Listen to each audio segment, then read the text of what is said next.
الحمد لله رب العالمين صلى الله وسلم وبارك على نبينا محمد وعلى آله وصحبه أجمعين. Assalamu alaikum wa rahmatullahi wa barakatuh, and welcome to another installment of the Monday meeting. And we're continuing this evening our commentary on Kitab at-Tawheed al-Imam al-Mujaddid al-Muslih Muhammad ibn Abdul Wahhab, and we have reached the 35th chapter of the work. And that is a chapter that the Imam has entitled Min al-Imani Billah, as-Sabru ala aqdarillah. So basically, being patient with what Allah has decreed is part of faith. And so previously we had talked about how we've entered this section of the work where the Imam is talking about al-umur al-munafiya lit-Tawheed. He's talking about those behaviors, those statements, those actions which are incompatible with the Tawheed. And some of them are totally incompatible, which means they will totally negate a Tawheed. And some of them are only partly incompatible, which means that they will diminish a Tawheed without totally nullifying it. And then within that section, we mentioned there's a subsection where the Imam begins to address and focus his attention on al-a'mal al-qalbiyah, the actions of the heart. And in this section, what the Imam is doing is twofold. One, he's emphasizing the importance of al-a'mal al-qalbiyah, the importance of the actions of the heart, and how these actions are actually of primary importance when you compare them to the actions of the limbs. The second thing that he wants to stress and emphasize by mentioning this series of chapters is the relationship between these a'mal al-qalbiyah, these actions of the heart, and at-Tawheed.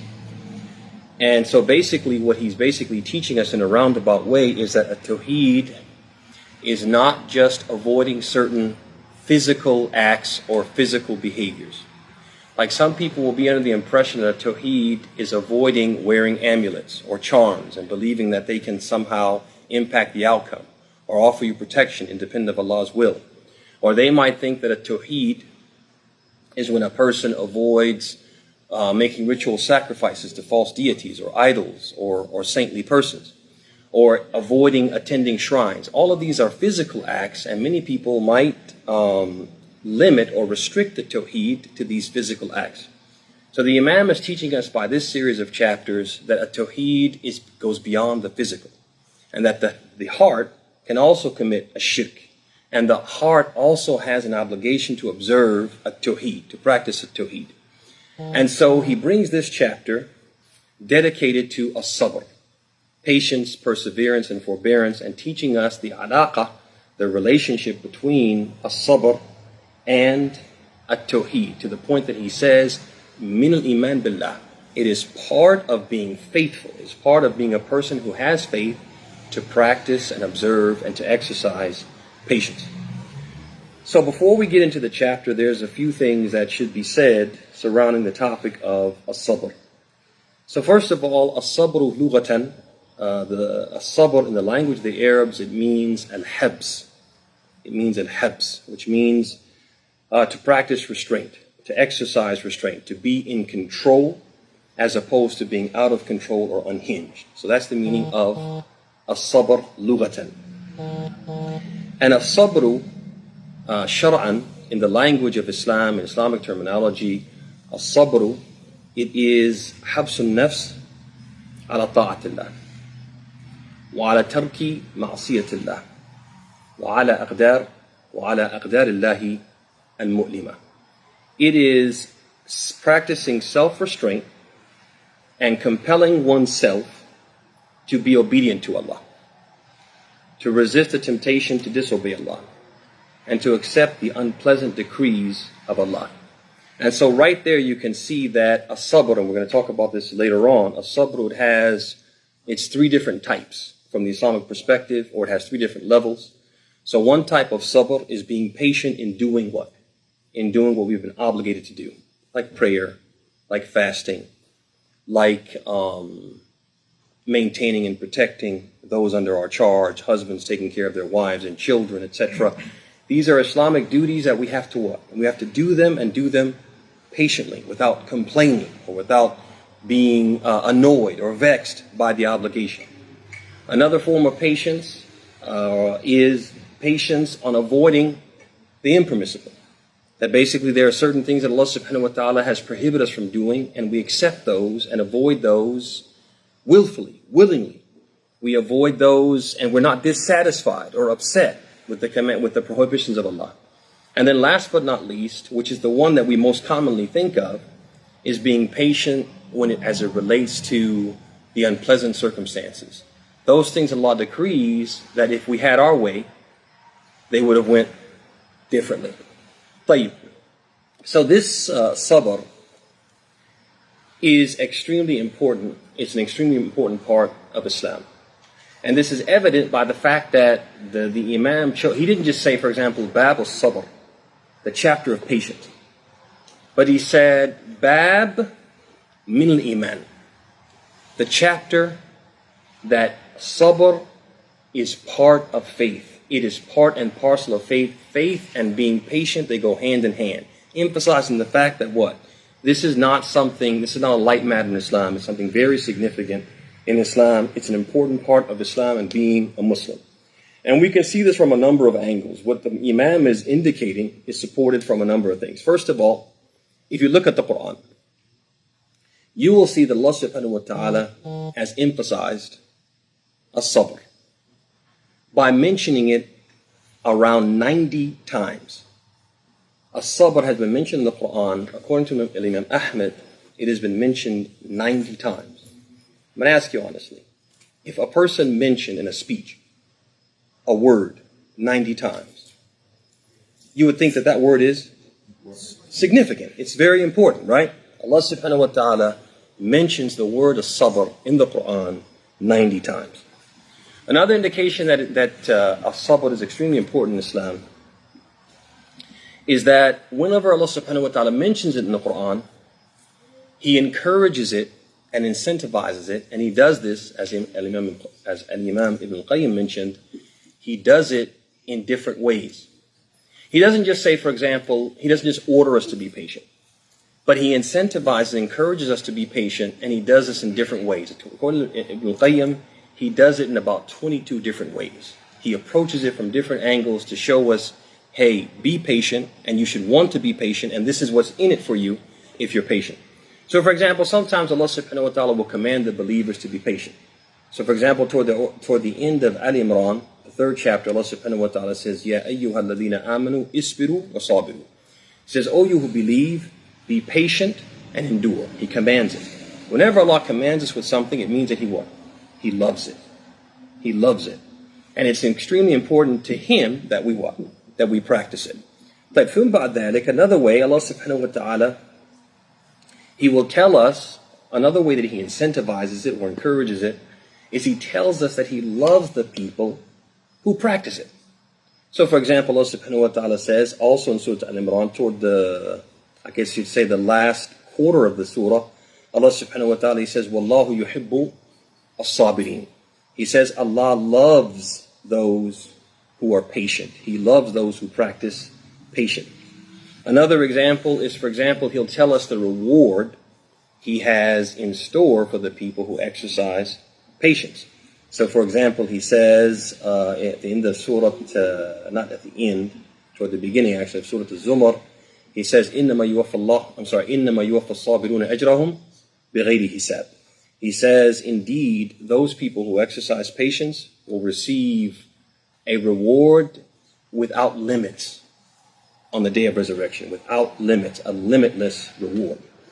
But another thing that shows us that patience is important is if we just look at the reality and the effect of patience on the people who practice it. So, for example, you find that the people who practice this patience, there's a connection between true happiness in their lives and their ability to be patient and persevere in the face of what? Al-Masa'ib, difficulties and afflictions. It's because what's the reality of life? In every life, some rain must fall. Is there a person who can raise their hand and say, I've never faced any hardship, any challenge, any struggle in my life? I've never had a disappointment in my life. I've never experienced an unpleasant circumstance in my life. I've never tasted the bitterness of Allah's decree in my life. There are very few people who can say that, right? I don't think there's anybody who can say that, right? In every rain, as they say, in every life, some rain must fall, right? So, but these things that affect people, all people, the ultimate effect of these unpleasant circumstances and how these unpleasant circumstances ultimately affect their long-term happiness, their ability to be what? To be happy people, people who are living their best life. It's always connected to whether or not they're able to respond to these unpleasant circumstances with patience or with the absence of what? Patience. It all depends on how they what? Respond to them. So, for example, you have some people who they're always happy. They're always in a good mood. They're always upbeat. And if you ask them, for example, how they're doing, their response will always be positive. But you'll come to know that that person is dealing with a terminal illness, for example, that they are currently in the fight of their lives, so to speak. But they're happy, they're upbeat. I talked to a guy today, young guy, and he said that he was diagnosed with a certain form of cancer. I won't say the form of it, but he was diagnosed with a certain form of cancer. And I was talking to him for about 30 minutes before he mentioned that. And you never would have known that this person was dealing with something that serious in his life because of what? How upbeat he was, and how happy he seemed, and how he went on and on talking about the city where he lived, and the mosque that he goes to, and the school that his daughters attend, and how it's such a great community. The imam of the community is a young guy, and it's like this, and you should really come up, and so on and so forth. And he's just going on. He's so happy. And he said, yeah, I felt a little sick this morning, so I just took the day off, and I'm sitting here taking supplements and trying to, medicate and so on and so forth. And I'm like, you're sick right now? He said, yeah, I'm sick. I got a fever. I don't know how it is. And I'm dealing with what? With this other thing, but I'm living my best life. How does a person get there? Because they learn how to what? To exercise patience. To exercise patience and to put things in the proper perspective. And this is why you find Al-Khattab, he said, وَجَدْنَا خَيْرَ عَيْشِنَا بِالصَّبْرِ. He said, we found our best life in exercising patience. We found our best life. We were always happy and at ease, and always upbeat and always in good spirits. Why? Because we learned how to exercise patience. But another indication that this is extremely important is that the person, you want to give the talk? You want to give the talk? So the person who, another way we can see this from the other side, is that we said that when a person practices patience, they're always what? Upbeat, living their best life, all right? Always happy, in good spirits.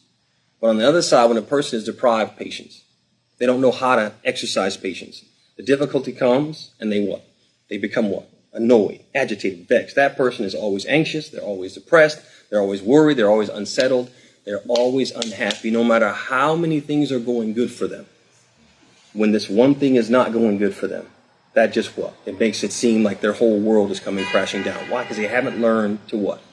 To exercise patience. And so it just ruins everything. All the good that they're experiencing, they can't really benefit from it. They can't see the blessing in it because they're so focused on what? On the bad things and not being able to be patient and accept those things. And last but not least, what shows us how important it is that the scholars of Islam, as Ibn Taymiyyah and Ibn Qayyim and others have mentioned, the scholars of Islam are unanimously agreed that patience is obligatory. Every Muslim has to be patient. If a Muslim does not exercise patience, they're sinful. So now, if patience is this important, the question that we all have to ask ourselves is, how do we what? How do we learn to what? To practice it. What can help us to develop patience and be more patient? So one of the things that we should always do as Muslims, whenever it comes to anything that we're encouraged to possess, any quality we're encouraged to possess, but we struggle with it. It's not something that's like part of our nature, right? So for example, being generous. It's not our nature to be generous, right? This is a quality that we actually have to what? To develop. It's not something innate. It doesn't come natural to us. So what's the way that we have to what do we have to do to be more generous? One thing we have to do is remind ourselves of what we stand to gain by being generous, what Allah has in store for us for being generous, because that will incentivize us to what? To make that sacrifice and do something which doesn't come natural to us. And so that's also true for what? As-Sabr. So for example, like I said, when you read the Quran, you'll find many places where Allah subhanahu wa ta'ala mentions these awesome rewards for the people who practice patience. We mentioned one of them earlier, and we'll mention another one. Allah subhanahu wa ta'ala in Surah Al-Baqarah, there's a passage where He says, وَبَشِّرِ الصَّابِرِينَ, and give glad tidings to the patient ones. And then He goes on in the next ayah to describe who they are and how they behave and how they respond to these circumstances. And then after doing that, He circles back and He mentions the reward. He says, أُولَٰئِكَ عَلَيْهِمْ صَلَوَاتٌ مِّن رَبِّهِمْ وَرَحْمَةٌ وَأُولَٰئِكَ هُمُ الْمُهْتَدُونَ. He says, these people who practice patience, they're the ones who will receive blessings from their Lord and mercy. And they are the ones who are truly what? Truly guided. So guidance, blessings from Allah, and that's what open-ended. So it could be anything, right? You could be blessed with good health. You could be blessed with wealth, blessed with paradise, blessed with pardon and forgiveness, blessed with what? Blessed with all of that. And what? And mercy. So this is one thing that if we put it out in front of us all the time, reminding ourselves, this is what's in store for me if I can be more patient. If I can learn what? To close my mouth. Bad things happen, I do what? I avoid what? Complaining. Saying something which indicates I'm dissatisfied. Or doing something. Slamming things. Throwing things. Breaking things. Doing something which indicates I'm dissatisfied. If I can just practice patience, if I can do that, then what? I can get this reward. Another thing that will help us is just like the case of generosity. Person being generous doesn't come natural to them, and they're what? Naturally what? Tight-fisted. So what they're going to have to do is what? Exactly, going to practice it. Force themselves to do something which doesn't come natural. And pretty soon, when they keep forcing themselves to do something that doesn't come natural, Allah subhanahu wa ta'ala will do what? Help them and make it what? Make it part of their nature. Make it instinctive. And that's why the Prophet ﷺ, he said, وَمَنْ يَتَصَبَّرْ يُسَبِّرْهُ اللَّهُ وَمَا أُوتِيَ أَحَدٌ عَطَاءً خَيْرًا وَأَوْسَعَ مِنَ الصَّبْرِ. He said that whoever exercises and forces himself to be patient, Allah will do what? Will make patience second nature to him. Make it natural for him to be patient. It just comes natural for him to what? To accept the Messiah, to accept the difficulties. And then he said, and no person has been given a gift which is more all-encompassing and or superior than patience. And one last thing that will help us, brothers and sisters, is that one of the things that we always have to do as believers is we have to, as they say, بالعربي نحسن الظن بالله. We have to always maintain how can I put this? We always have to maintain a good opinion of Allah. And we have to believe with certainty that Allah subhanahu wa ta'ala does not decree anything except that it is good. He doesn't decree anything except that it is good.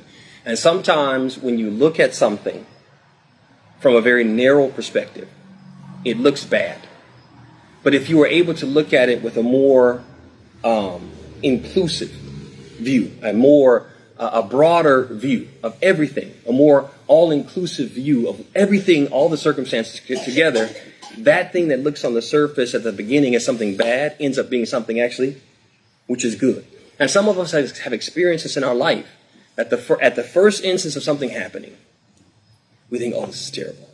How could this happen? This is the worst thing that could happen. And then when everything kind of plays out and the dust settles, we say, man, I'm glad that happened, right? There are people who, for example, worked at a place and were moving up the corporate ladder, right? They were succeeding, they were successful, everything was going great, and they got laid off. Right? And they thought, oh, this is the worst thing that could happen. And then that forced them to do what? To pursue other opportunities in other places. And then they land a job which is much better and more opportunities. And that couldn't have happened unless what? Unless this terrible thing happened. And so Allah subhanahu wa ta'ala, He does not decree anything for us except that which is good. And sometimes the only reason we can't see that it's good is because of our own what? Our own limited perspective, our own limited understanding of of the issue. And that's part of what Allah subhanahu wa ta'ala means when He tells us, for example, in the Quran, He says, Inna Allah la yadlim mithqalu dharrah. Allah does not oppress. He does not commit an act of injustice which is equal to the weight of a mustard seed. That everything Allah does is just. It's fair. There's no injustice in it. There's no oppression in it. He doesn't oppress us. Oppress us. He doesn't mistreat us. He doesn't even decree what is bad for us or apparently bad for us to harm us, but always to what? To help us in ways that we don't fully fathom because of our limited understanding. So all these things, if we think about them, reflect on them, they will help us what? Help us practice patience. طيب, ثم بعد ذلك a question before we actually get into the chapter and look at some of what the Imam shared. I want to ask you a question. We said that there are 3 different levels or 3 different types of patience. Patience in observing what Allah has commanded, patience in avoiding what Allah has prohibited, and patience regarding or in the face of adversity and unpleasant circumstances. I want you to take a second and think which one of those is the greatest of them, the most superior of them. And I want you to think about it for a second in terms of what is most difficult. And don't think in a very superficial way. Think in a more in-depth way. If you really, really think about it, which one of them is more difficult, and therefore doing it would therefore be superior.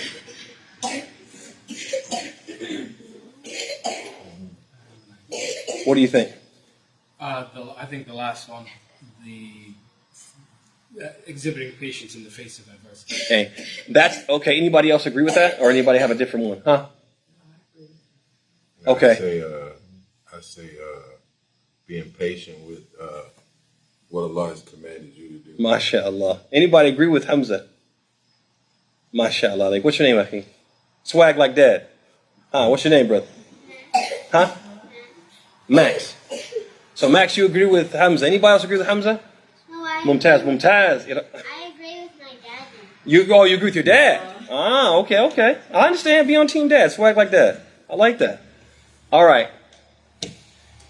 Actually, Hamza's right. Is being patient on what? On the acts of worship. That's the hardest one. Because that requires what? Actually doing something. And not just what? Sitting still. You guys see that? Like the second one, according to the scholars, is being patient in avoiding sin. Because why? Man is naturally inclined toward what? Sin. So that requires him to what? To make effort to what? To resist. And then last but not least, al-at-Tawheed, even though the obvious one, that's the one that first occurs to us because what? That's the one we struggle with the most, right? Most of us feel like we struggle with what? When something bad happens, being patient. But that's the easiest one. Why? Because all that requires is what? Sitting still. Salat requires you to what? Get up. Exactly, requires action. Whereas being patient, al-Tawheed is what? A sukoon. It's just what? Being still. And it may feel like to us that it takes more effort to be patient al-Tawheed, but in reality it takes more patience to be what? Patient on what? On worshiping Allah. And that's why you find that people who don't worship Allah at all are able to be what? To be patient al-Tawheed. That sometimes bad things happen to them, people who are non-believers, and you wouldn't believe how they're able to what? To remain patient and not to what? To act out, not to yell, not to scream, not to become upset, to accept it for what it is. They have no belief, atheists. They say, it is what it is. You guys see that? Yes. And so, according to the scholars of Islam, that's the order it goes in. Patience when it comes to what? The worship of Allah. Then patience when it comes to what? Avoiding the sins. And then patience when it comes to what? Aqdarillah. Tayyib. All right, so in this chapter, what the Imam does is he cites one verse and mentions its tafsir. Then after that, he cites 3 ahadith, all of which he does to indicate that patience is a religious requirement which all Muslims must observe. So he starts out with the ayah from Surah At-Taghabun, which is the 64th chapter of the Quran, verse number 11, where Allah subhanahu wa ta'ala says, وَمَن يَهْدِ اللَّهُ وَمَن يُؤْمِن بِاللَّهِ يَهْدِ قَلْبَهُ. He says, and whosoever believes in Allah, Allah will guide his heart. وَاللَّهُ بِكُلِّ شَيْءٍ عَلِيمٌ. And Allah is most knowledgeable, all-knowing of everything. Then he mentions the tafsir of Alqamah, how Alqamah gave tafsir of this ayah. And in that tafsir, Alqamah, he says, هو رجل الذي يصيبه مصيبة فيعلم أنه من الله فيؤمن ويسلم. He said that it refers to the person who is struck by an affliction, knows it is from Allah, accepts it, and submits to him. طيب. So what is the meaning, first of all, of the ayah and the tafsir? And then what does the Imam mean by it? So let's look at the first part of the ayah. Allah says, وَمَن يُؤْمِن بِاللَّهِ. And whoever believes in Allah. So in this verse, when Allah says whoever believes, He's not speaking what? Generally. He's not talking about مَن يُؤْمِنُ بِاللَّهِ وَمَلَائِكَتِهِ وَكُتُبِهِ وَرُسُلِهِ, the people who believe in Allah and His Messenger and the last day and the angels and the scriptures. That's not what Allah means here in this ayah. But rather what He means is the person who, when they're afflicted, specifically when they're afflicted with an affliction, and that affliction could be in their person, something that afflicts them personally. For example, a person gets sick, and they go to the doctor to find out what's wrong. And the doctor runs a bunch of blood tests and says that, you have X illness, very, very serious illness, right? So, for example, you have a serious case of hypertension, and your heart is what? Is becoming enlarged, right? And that could be very, very dangerous for you if you don't do X, Y, and Z, right? Something like that. He gets a diagnosis like that. It happens to him. It's something that affects him personally. Person could have an affliction which affects him financially, goes bankrupt or something like that. Or it could affect one of his loved ones. He could get the news that one of his loved ones has passed away, right? So he has this affliction. Affliction occurs to him, and he what? He believes it is from Allah. It is from Allah's decree. He believes that Allah subhanahu wa ta'ala knew it would happen and found no fault in what He knew. Allah knew this was going to happen, and Allah was okay with that. And if Allah was okay with it, He what? He should be okay with it, right? Then he knew that Allah did what? In addition to what? Knowing it, He wrote it in the preserved tablet, the ink of whose pages has what? Which means what? There was nothing that could have been done to what? To avoid it. Because it was already written. And when it happened, he believed that Allah was the one who willed it into existence. And His will cannot be resisted or frustrated. Ma sha'allahu kan wa ma lam yasha' lam yakun. Whatever this was, Allah willed it. It couldn't have happened because this is Allah's what? His universe, and nothing happens in His universe except by His will, and whatever He wills is going to happen. And whatever He doesn't will is not going to happen. When these afflictions happen to him, what? He believes in all these things. And he also believes that Allah's wisdom dictated its occurrence. This happened by Allah's what? Wisdom. Allah's wisdom dictated it. And Allah's wisdom encompasses what? The things that I know and understand, and the things that I don't know and don't understand. Give you the example, the guy who got laid off and ended up what? Getting a better job elsewhere. Allah knew that was going to happen. And that wouldn't happen unless what? This event happened. This domino had to fall, so this domino would fall. So he believes what? In all of this. And when he believes in all that, that leaves him with no choice except to what? Accept it. Mumtaz. It leaves him with no choice, no sensible option except to submit, to accept it, and meet it with patience. And this is what Allah means when He says, وَمَن يُؤْمِن بِاللَّهِ. That when the qadr comes, the person what? He believes it's from Allah's decree.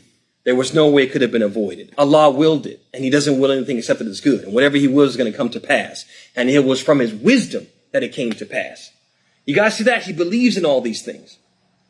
Then he says, وَمَن يُؤْمِن بِاللَّهِ, he believes in all these things, Allah يَهْدِ قَلْبَهِ, Allah will guide his heart, which means Allah will cause him, if he believes in this way, Allah will cause him to be at peace with the matter, as opposed to upset, angry, vexed, and dissatisfied.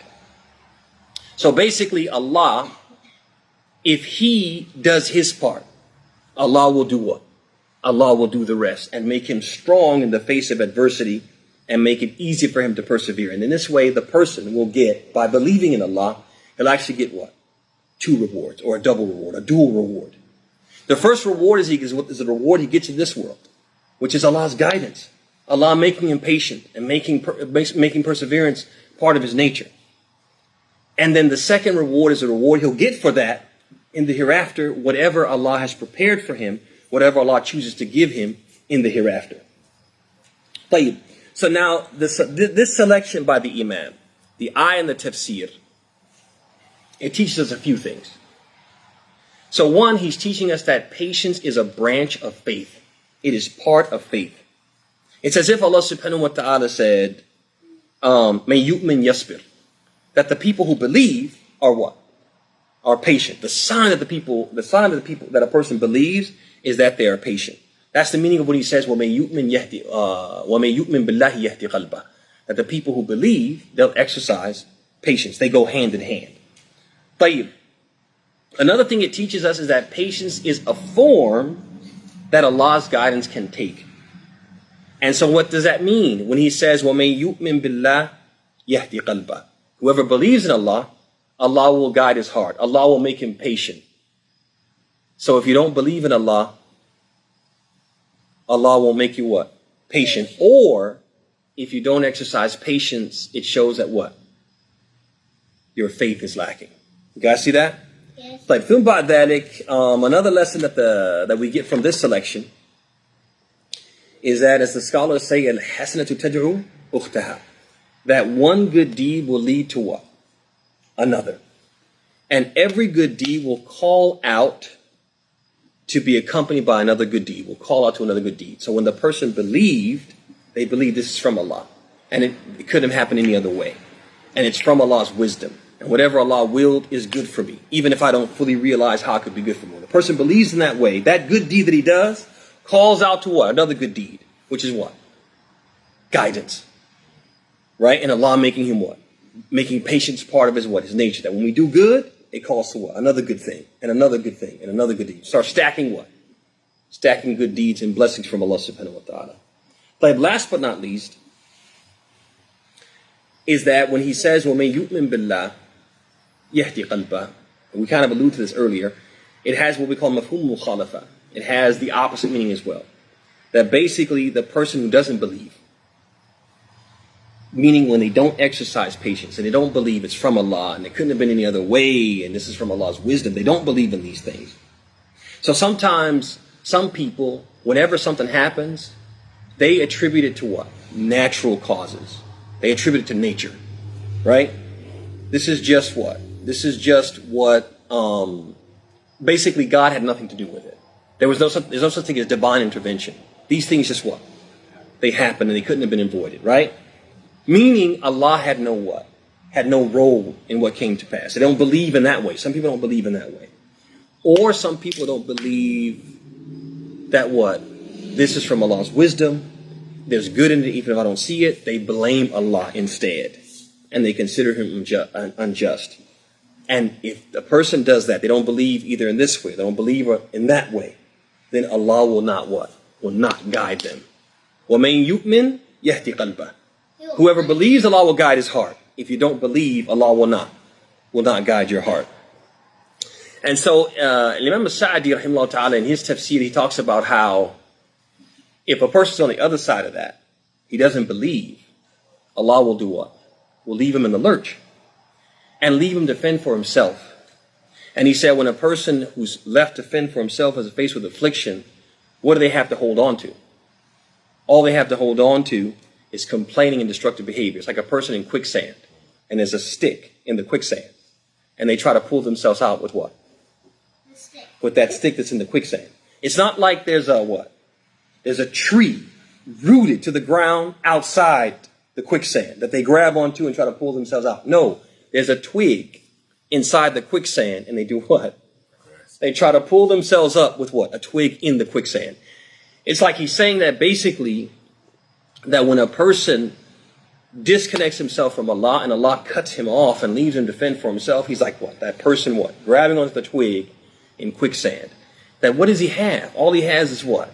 To complain and to, exactly, to be this, basically to engage in destructive behavior, to complain, to be upset, to be angry, to kick rocks. But what does that do for him? How does he get out of his predicament? He's left the only lifeline that he has, which is Allah. Because Allah subhanahu wa ta'ala owns everything. And he controls everything. In whatever state that we're in, whatever situation we're in, he's the master of it. And he can call off the dogs whenever he wills. But if we abandon him, we're what? We're left to our own devices.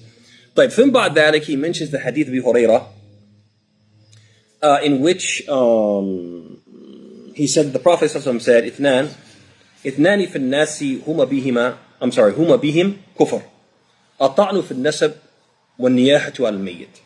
So in this hadith he says what means there are two matters that exist amongst the people, and those matters amount to a form of disbelief. Not the major disbelief that takes you outside the fold of Islam, but they're a form of what? A type of disbelief. He says one of them is defaming another person's lineage. Yarhamukallah. Defaming another person's lineage.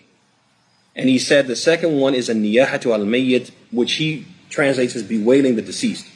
So basically niyaha is anything that people do or say which indicates that they're dissatisfied or displeased with Allah's decree or angered by Allah's decree. So, for example, somebody passes away and people start to what? They start to rip their clothes. They start to throw things. They start to throw themselves down on things. They start to hit things. They might start to hit other people. Or they may say, why? Gone too soon. It's not fair. They say things. Anything we say or do which indicates that we're displeased with Allah's decree is called what? In Arabic, it's called a niyaha.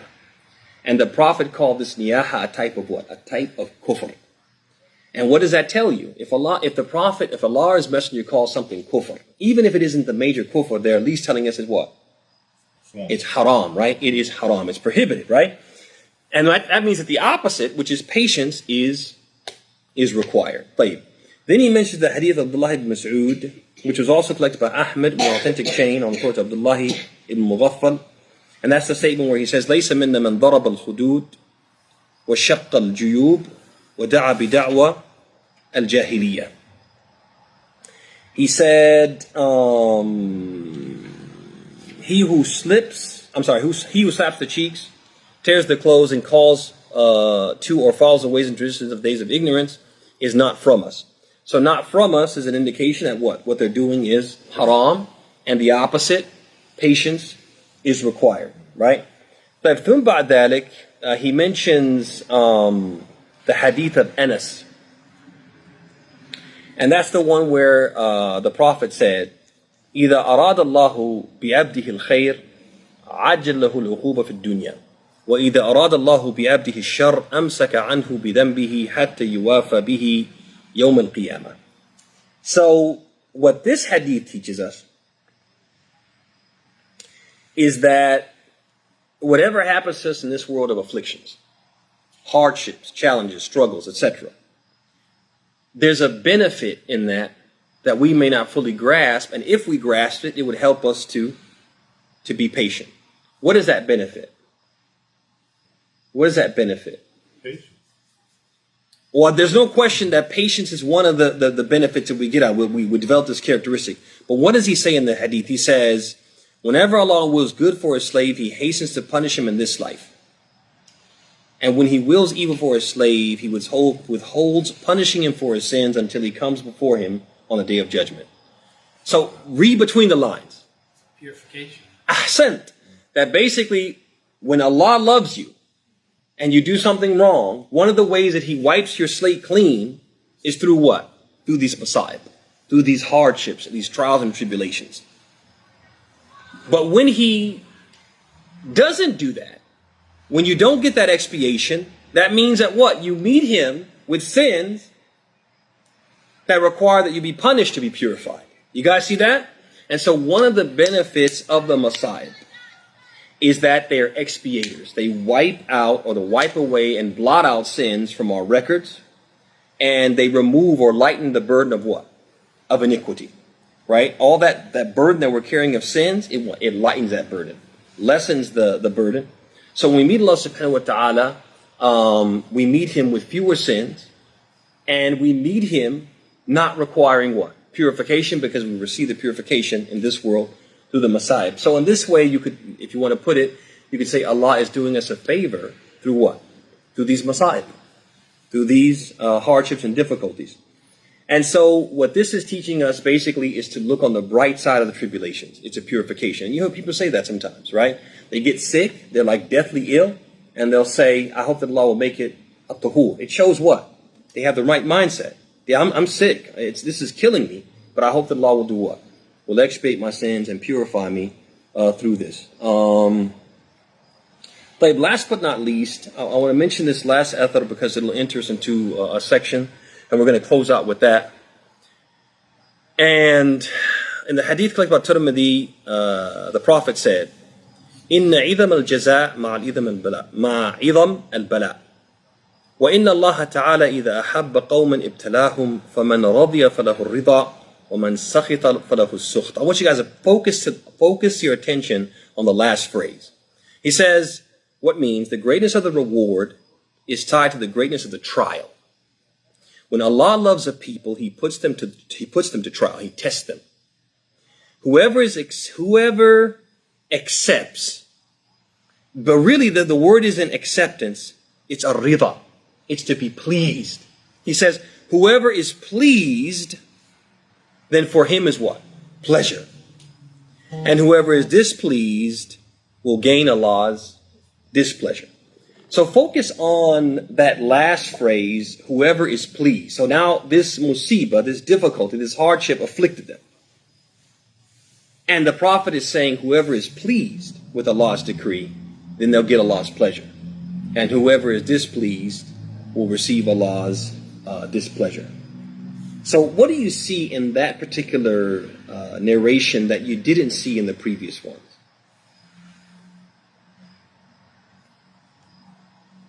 Anybody? Huh? علامة أن الله عز وجل أراد بعبده خيرا يغفر له أن يصبره. طيب, haq, that's true, but not exactly what I was looking for. There's actual punishment now. Okay, that he'll gain his displeasure. But gain his displeasure over what? Gain his displeasure over what? Over the lack of patience? Or over what? Their displeasure. Huh? Acceptance. Okay, not acceptance. Acceptance and patience are kind of what? They're kind of like, they go hand in hand. But this seems to me like what? I know he translated as acceptance. Take that out and put what? Pleasure. Where he put acceptance, put pleasure. So basically, because you're angry, like not say angry, but because you're essentially angry with what Allah has decreed for you. What would be the opposite of being angry? Happy. Huh? Happy. طيب, happy. Give me another word for happy. Huh? Please. So it's almost like here, the Prophet is what? Talking about something, this is sabr, and the Prophet is talking about something which is what? Which is higher than sabr. You guys see that? Not just being patient with it, but embracing it. Yes! So now, here, the Prophet is talking about a totally different level than just being patient. Patient, like you said, you hunker down, you bite your bottom lip, and you weather the storm. And you don't say or do anything that indicates what? Displeasure. But no, the Prophet is saying, no, you go beyond that. فَمَنْ رَضِيَ, whoever is pleased, فَلَهُ الرِّضَى. That whoever is pleased, embraces it, very good word, embraces it, then what? That person will get what? Get something more than just what the people get when they're patient. And so now this brings us to something. I'll just mention a few notes on this point of what ar-rida. So you have something called, so basically, the Prophet is telling us that there's a higher level. When it comes to these masa'ib, when it comes to these masa'ib, these difficulties and these afflictions, and our response to them, there's something called patience, which is like the bare minimum that's required of a believer, to be patient. And then there's something which is a higher level, which is being pleased. And they're not the same thing. They're not the same thing. So what's the difference? The difference, as Habib kind of alluded to, is when a person is patient with Allah's decree, they do what? They accept it. They just accept it. They don't complain. They don't get upset. They don't do or say or anything which indicates that they're dissatisfied or displeased or vexed or annoyed or this wasn't what it should be, or this is wrong. They don't do anything to give that indication. And this is something that we all need to be mindful of, because we all have a tendency, some of us are more inclined to do this and some less, to what? To complain. Things are not going right. There's a delay. I'm supposed to get this promotion. I was supposed to get this promotion. I interviewed 6 weeks ago. It shouldn't take this long. Why are they yanking my chain? We just complain, and indicate that what? We're not satisfied with what? With Allah's timeline, whatever it is. That we have to be careful, because now we might be doing what? Undermining and eroding the required patience. But now, pleasure or being pleased is beyond accepting. It's a person actually being happy in his soul and genuinely contented, simply because he knows that whatever happened was decreed by who? Allah. It's like a person who, for example, they love their mother. And they believe that their mother always has their best interest at heart. My mother's a good person, good to her soul, and she cares for me and cares for all of her kids, and she's always going to do what's right for us, right? And sometimes she says, you say, I want to go to such and such place and hang out with such and such people. And she says, no, I'm not having any of that. And because of what you believe about her, and that she's just innately good and good-hearted and has wisdom, you're what? You're pleased with what? No, you just don't just accept it. You're pleased with it. Like this is the right thing. I might not fully understand it, but whatever she said was right because of what? Because of who she is. It's like the believer says to himself, Allah willed this. How can I be displeased with it? This is Allah's work. How can I be displeased with it? You guys see that? As they say, Allah is the best of planners, which is something we really shouldn't say, right, out of context. But yeah, if Allah is the best of planners, and whatever He decrees is always the best, how can I be displeased with it? You guys see that? That's a higher level than just what? Accepting it. But the next question is, if we're going to be pleased, if we're going to reach that level of being pleased, does that mean that we can't wish that the affliction be lifted and we achieve or receive relief from Allah? No. Are those two things mutually contradictory? No, we can still do that. You can still wish for it and pray for it. And pray for it. Why do you say that? Y'all sound confident. Because you can't despair in Allah. I mean, you can't lose because hope Allah in tells Allah. us that it does. Ahsan. Comes easy. Not only that, which would incentivize it, right? After hardship comes ease. So I ask Allah for that ease that comes with the hardship, but also the prophets, their example. You guys remember Ayyub, sallallahu alaihi wasallam, right? Right? Allah says he called out and he said, "Anni masni ad-durru wa anta arhamur rahimin." And he was pleased. He was pleased to the point that it's narrated that his wife told him, "Curse God and die. Look what happened to you." And he said, "No, I'm pleased. This is Allah's decree. Allah willed this. I'm comfortable with it." But he still what? He still prayed. He still prayed to Allah. Anni masni ad-durru wa anta arhamur rahimin. So there's no contradiction between being pleased with Allah's decree, being pleased, reaching that higher level, and still asking Allah to do what? To relieve it, because the prophets would get into predicaments. And they were pleased with Allah's decree, but they would still ask Allah for what? For relief. The even greater thinking of a hadith for the woman, I think she was suffered Hey. and the Prophet gave an option. So even though we can ask, is there a greater reward if they don't, based on the fact that she said she would just be patient with it? Certainly for her, in that particular circumstance, that is true. Because the Prophet specifically said, for you, if you bear this with patience, you will get paradise.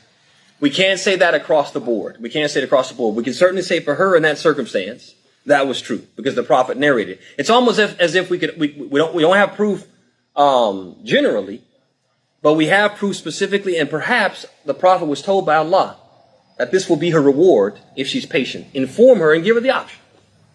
But last but not least, one last question for you guys. I have one too. Okay, one last question. I'm going to ask a question and now I'll let you guys ask questions. So now, we said that patience was required. You have to be patient. If you're not patient, you're sinful. Which is why we need to be careful about when bad things happen. Try to what? Keep our mouth closed and say only good things. Qadarallahu ma shaa fa'al and stuff like that. And also, obviously, when we are afflicted by musibah, Allah subhanahu wa ta'ala tells us, He tells us to say, Inna lillahi wa inna ilayhi raji'un. And the Prophet completed it by saying that we should go on to say, Allahumma jurni fi musibati wa khulufni khayran minha. So this is what we should say, not la hawla wa la quwwata illa billah. Like most people say when there's a calamity, they say, la hawla wa la quwwata illa billah. Allah tells us in the Quran to say, He says, alladhina idha asabatum musibatun qalu. The people who when affliction afflicts them, they say. Allah told us what to say in that circumstances. Inna lillahi wa inna ilayhi raji'un. And the Prophet completed the hadith. He said, you go on to say, Allahumma arjurni fi musibati wa akhlifni khayran minha. So this is what we say. So the first part, from Allah we have come. We belong to Allah. And to Him we'll return. We're His property. So He has the right to do with us whatever He wills. Allahumma jurni fi musibati. Oh Allah, reward me through this what? This trial, this affliction. Wa akhlifni khayran minha. And replace it with something which is better than it, right? So, we talked about being patient, not saying or doing anything that will indicate our displeasure. We said that that's wajib. The question is that ar-rida? Is it wajib? Do we have to be pleased, or is it just encouraged? It's encouraged. That's the second level. Encouraged? Ahsan. So we're required to be patient. We're encouraged to be pleased. And if we don't achieve that level, we're not sinful. We're not sinful if we don't achieve that level. Mumtaz. All right. Any questions, comments, or critiques before we close out? I just wanted to ask, can we look at like a higher level as having sabran jamil, or that we consider that a higher? Well, I think sabr and jameel, I don't think that there's a contradiction between that and a sabr. It's a more complete form of sabr. So even sabr would have levels itself. Okay. Yeah. Tayyib. Any other questions? Why shouldn't we say Allah is the best of planners? Because whenever Allah mentions in the Quran the Arabic of that, which is Wallahu khairul makirin, Allah is the best of, actually literally the best of plotters. He mentions it in the context of the plotting of the disbelievers. Right, the plotting of disbelievers. So when the disbelievers plot against the believers, Allah plots against them, and Allah is the best of plotters. Okay. So it's like, this is not something that out of context is positive. It's only positive what? In that specific context. So we only say it, we don't just say it generally. Because just think about the word plotter. Out of context, right? Out of context, right? If I said, Hamza is a big time plotter, would that be positive? No. That's not a positive. But suppose I said, people, they always try to run game on Hamza. But they never get over on Hamza because Hamza is the best gamer, right? He's the best gamer. Now, if I say that out of context, it makes you sound shady. But when I say no, he always peeps the game and is always 2 steps ahead of whoever's trying to play a trick on him. Is that a praise or it's a praise? You see that? Yeah. So when Allah subhanahu wa ta'ala says they plot and He plots, and Allah is the best of plotters, it's a praise for Him. But if you say He's the best of plotters outside of that, it sounds what? It sounds bad. And we never say anything that would even be remotely considered bad about Allah. And so that's why we don't say out of context, Allah is the best of plotters. But in context, oh, the disbelievers are plotting against the believers. Yeah, but Allah is the best of plotters. Meaning, Allah will foil their plot. Yeah. Like, any other questions, comments, or critiques? Also, in the Quran, it says, "Wabashir Sabirin." Like, is that? I thought maybe that would have been in here somewhere, but it was maybe. Wabashir Sabirin. Yeah, he doesn't mention that particular ayah. But Wabashir Sabirin obviously is one of the verses that tell us that what? This is something. The virtues. Yeah, one of the virtues. Give glad tidings, right? To the patient. Is that Zahid? You had something? Brother Bilal did. Assalamu alaikum. Wa alaikum salam wa rahmatullahi wa barakatuh. How you doing, brother? Good, alhamdulillah. So I just have a question. I'm not sure if there's an answer for it, but I've always found myself to have sabr, alhamdulillah, like from Allah subhanahu wa ta'ala, like it's come to easy to me. So like when it comes easy, does it I feel like it's not as rewarding, like for myself as a critique to myself. I feel like if it's coming easy to me, but could it be also something that's from Allah subhanahu wa ta'ala where it's I am rewarded for it even if it's coming easy? Absolutely, you'll be rewarded for it, and we have to remember that there's two types of characteristics. There are the characteristics which are tabi'iyya, and there are characteristics which are muktasaba. So, and every person is different as it relates to those. So when it comes to characteristics and qualities, things like patience and generosity and bravery, courage, these types of things, these characteristics and qualities which are praiseworthy and they are something which are sought after and desirable, that some people, for them, those qualities come naturally. Allah subhanahu wa ta'ala has made them part of their character and has made them innate for them. And other people, for them, those very same qualities would be muktasaba, something that they have to develop, they have to work on and strive to develop. And so everybody is different in that. Some people are naturally generous. They were born out of their mother's womb being what? Being very open-handed and very generous. They don't grow up and become wealthy and give large sums of money and not get rewarded for that just because generosity comes natural to them. Similarly, if Allah subhanahu wa ta'ala blessed you to be patient by nature, and patience comes natural to you, it's easy for you to just bear the masa'ib. It's easy for you to do the acts of worship without complaining. It's easy for you to avoid the prohibitions without protesting. That's not something that you be faulted for. That's a blessing from Allah subhanahu wa ta'ala for which you have to give thanks, because Allah has made it that much easier for you to fulfill one of the religious requirements.